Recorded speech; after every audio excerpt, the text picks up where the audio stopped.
अस्सलाम वालेकुम गाइस, कैसे हैं आप लोग। अगर आप मेरे चैनल पर नए हैं तो सब्सक्राइब करना मत भूलिएगा ताकि आपको मेरी आने वाली हर नई वीडियो इजीली मिलती रहे। आज के बाद आपने बाज़ार से पॉपकॉर्न बिल्कुल नहीं खरीदने, क्योंकि आज मैं आपके साथ शेयर करूंगी घर पर पॉपकॉर्न बनाने की बहुत ही ईजी और सिंपल सी रेसिपी।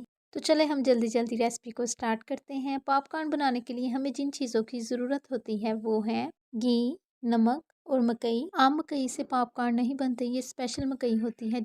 इसका साइज़ देख लें, ये आपको इजीली मार्केट से मिल जाएगी। अब इसको एक प्लेट में डाल के उसको अच्छी तरह से साफ़ कर लेंगे।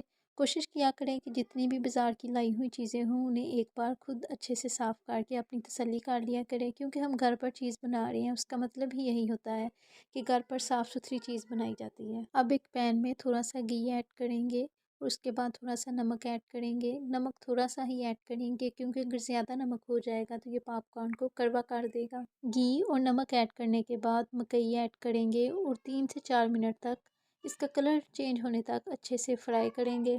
मकई का कलर चेंज हो गया है और पॉपकॉर्न भी बनना स्टार्ट हो गए हैं। अब 2 से 3 मिनट के लिए इसको डांप कर हल्की सी आंच पर रख देंगे। और ये देखिए जी, माशाल्लाह से पॉपकॉर्न बिल्कुल तैयार हो गए हैं। आप भी ज़रूर ट्राई कीजिएगा, क्योंकि घर पर बनी हुई चीज़ें बाहर की चीज़ों से कई गुना ज़्यादा साफ़ सुथरी होती हैं और टेस्टी भी होती हैं।